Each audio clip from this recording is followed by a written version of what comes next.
Eh bien, salut tout le monde, j'espère que vous allez tous très bien. Voilà, normalement, vous allez très bien, je vais très bien. En tout cas, nous, supporters du Paris Saint-Germain. Victoire ce soir 3-0 au Parc des Princes face à l'AC Milan pour la troisième journée de Ligue des Champions.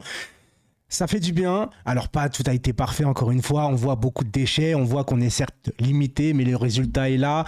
On a fait beaucoup de mal à l'adversaire en deuxième mi-temps où j'avais peur qu'on rentre dans un ventre mou dans la seconde période en mode on essaie de gérer un peu le score. On ne sait pas si on doit attaquer, si on doit essayer de préserver le score. Et en deuxième période, j'ai beaucoup plus encore apprécié ça parce qu'on voulait faire mal à l'adversaire. Heureusement qu'on a gagné ce match parce que c'était un match à coup près pour moi, hein, parce que Dortmund ont été gagnés à Newcastle. Et j'ai envie de te dire malheureusement, alors heureusement parce que ça nous fait passer premier du championnat de la poule, hein, bien évidemment de la Ligue des Champions. Mais le truc c'est qu'au lieu d'avoir 4 points d'avance sur le troisième en cas de défaite de Dortmund ou un match nul à Newcastle, ça fait que là on n'est plus qu'à 2 points même du troisième, donc ça va être serré jusqu'au bout, sachant que tu vas faire 2 matchs à l'extérieur pour les 3 derniers matchs de Ligue des Champions. Attention, on est premier, on est content, mais on voit aussi qu'on est quand même limité, malgré qu'il y a eu beaucoup de choses en notre faveur aujourd'hui, avec des complicités, voilà, des automatismes qui sont de plus en plus bons.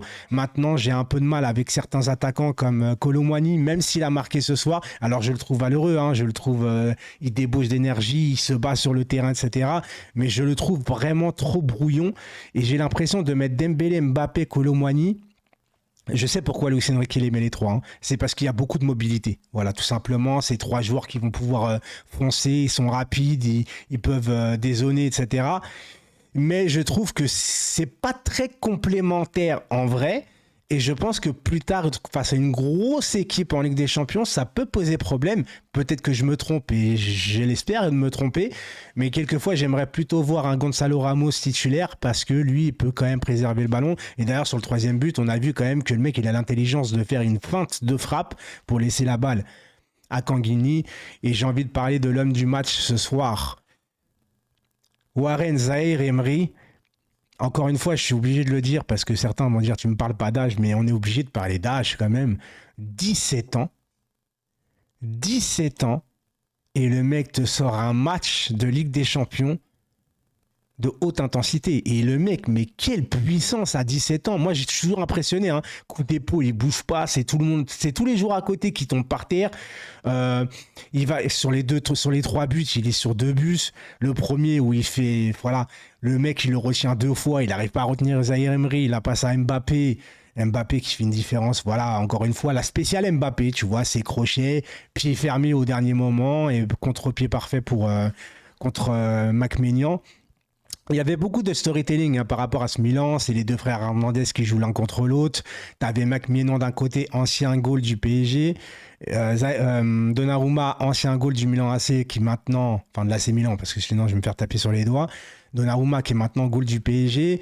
Voilà, il y avait les joueurs de l'équipe de France face à Mac-Ménian. C'était un match à coup près. Moi, je suis quand même content de ce match. Les gars, je vais pas vous mentir. Alors, comme je vous l'ai dit, tactiquement...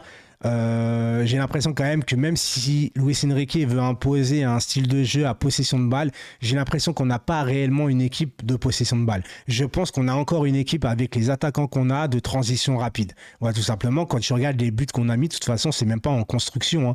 C'est c'est des percées, c'est des contres. Donc, je pense que Luis Enrique va s'adapter avec ça. Ugarte, je l'ai trouvé un peu fatigué ce soir. Ça fait quelques matchs que je le trouve un peu fatigué, mais vu l'entame de championnat qu'il a fait à lui tout seul, où ça a été toujours l'homme du match, on peut l'excuser, il va falloir le laisser se reposer. J'ai confiance en Ugarte. Pour moi, Ugarte et Zaïre-Emery, c'est le pilier du milieu de terrain. C'est les 2 piliers qui ne doivent pas bouger. Vitinha, écoutez, moi je trouve qu'il a quand même beaucoup de talent, ce mec balle au pied. Tu sens quand même qu'il sent le jeu. Alors certains, c'est vrai qu'ils trouvent que quelquefois il garde trop la balle et quelquefois il pourrait jouer plus vite. C'est la vérité. Mais moi aujourd'hui, si t'as pas Vitinha au milieu de terrain, t'as pas de créativité. Alors Zaïre-Emery, c'est un autre registre. Hein. Il est créatif lui aussi, mais il a plus cette perception de percer l'adversaire, etc. plutôt que de créer, tu vois. Vitinha, c'est vraiment le joueur de ballon que tu as au milieu de terrain et que tu n'as pas à côté, en vérité. Parce que même quand tu fais rentrer Fabien Ruiz, c'est plus un profil défensif, etc. Le seul qui pourrait jouer au milieu de terrain pour concurrencer, entre guillemets, Vitinha, ça serait Kanguini qui marque son premier but avec le Paris Saint-Germain. Je suis vraiment très content pour lui, d'ailleurs. Il rentre, voilà, il fait son taf, il est là, il a pas pris il a pas trop pris de risques, tu vois. C'est quoi ce but? Ah, c'est un bruit que j'entendais, je sais pas d'où il venait. Donc voilà, désolé pour ça. Défensivement, écoutez, on a été présent. En plus, on termine sur un clean sheet. Marquinhos a été là, a été très présent. Skriniar a très bien tenu Olivier Giroud aujourd'hui. Et le seul qui nous a fait mal aujourd'hui, entre guillemets, qui a apporté vraiment de la difficulté à notre défense, ça reste Leao, qui pour moi, je pense, doit partir de l'AC Milan s'il ne se renforce pas, parce que j'ai l'impression qu'ils ont un joueur trop fort pour leur équipe. Ouais, tout simplement parce que, on va pas se mentir, Milan, attention, je retire pas la victoire du Paris Saint-Germain, même la largeur du score, etc. Mais c'est pas un gros AC Milan. On le sait, ils se sont pris 5-1 ou 4-1 face à l'Inter, etc. C'est pas une équipe foudre de guerre. Mais en soi, fallait gagner ce match. Comme je vous dis, c'est très important parce que ça va être serré jusqu'au bout. Il n'est pas appelé groupe de la mort pour rien. C'est-à-dire que c'est 4 équipes qui peuvent se qualifier. Aujourd'hui, ça risque d'être difficile jusqu'au bout, les gars, parce que le prochain match, il me semble que c'est Milan, normalement, à Milan. Écoutez, j'ai pas trop d'a priori là-dessus. Après, Dortmund vient de se relancer aussi, même si Dortmund, je les trouve pas non plus fous. Mais attention, parce que nous, on va devoir faire aussi le travail. On va jouer encore une fois, je vous le répète, 2 fois à l'extérieur, qui fait que ça va donner un peu de pression aux joueurs, une pression à ce groupe, et ça va donner aussi un peu voilà, de l'intensité à regarder ces matchs-là, de l'inquiétude, de la passion, de la tristesse, de la joie. J'espère qu'on va terminer avec de la joie. Ceci dit, ceux qui me disent que le PSG va gagner avec des champions cette année, parce qu'on a gagné 3-0 face à l'AC Milan, j'ai vu ça là tout à l'heure sur Twitter, doucement l'enflammable quand même les gars, parce que on est limité quand même. Non mais il faut être lucide, c'est un bon match du Paris Saint-Germain, c'est un très bon match, on est content, on n'est pas encore qualifié, doucement, on est premier du championnat de la poule, encore une fois, comme je vous l'ai dit, donc c'est très bien. Mais de là à dire que ça y est, on est un prétendant de la Ligue des Champions, non les gars, non, je trouve qu'on est trop perfectible sur certains domaines de jeu, encore une fois, et qu'on n'est pas prêt. Et peut-être que ça va venir, qu'on va monter en puissance, et je l'espère, mais je pense que de toute façon, l'équipe à terme, avec Luis Enrique, normalement, Luis Enrique, il est là pour plusieurs années, et donc on va monter en puissance sur des années, recruter à fur et à mesure, affiner, et trouver un vrai équilibre d'année en année. Il ne faut pas tout de suite tout miser sur la Ligue des Champions. Moi, ce que je veux déjà, c'est qu'on récupère le championnat de la bonne manière et qu'on récupère cette Coupe de France et qu'on fasse bonne figure en Ligue des Champions. Voilà, moi je suis pas omnibulé par cette Ligue des Champions du moment que tu sors, même si tu sors d'une défaite, tu sors la tête haute, tu as fait ce que tu as pu, tu es tombé sur meilleur, bon bah voilà, il n'y a rien à dire. Maintenant, si tu sors encore une fois avec les déshonneurs en mode tu as fait n'importe quoi, etc., c'est là où le bas blesse tout simplement. Mac Mignon, je ne l'ai pas trouvé terrible ce soir, je vous le dis honnêtement, il a fait des sorties un peu approximatives, pardon. Et bon, sur le premier but, il peut pas grand-chose, même s'il peut anticiper le pied fermé d'Mbappé, c'est quand même très difficile de l'anticiper, parce que si tu l'anticipes et qu'il laisse son pied ouvert, et ben t'es foutu de la même manière. De toute façon, c'est comme un penalty avec Mbappé, hein. Quand il tire, c'est pied fermé, pied ouvert, et tu sais pas trop où donner de la tête. Voilà, sur le deuxième but, bon bah Dembélé, il faut que j'en parle d'Ousmane Dembélé quand même, parce que Dembélé a tout tenté, et pour une fois qu'il marque, le but est refusé sur une faute légitime d'Ougarté, hein. Il y a faute, les gars, il n'y a pas de problème.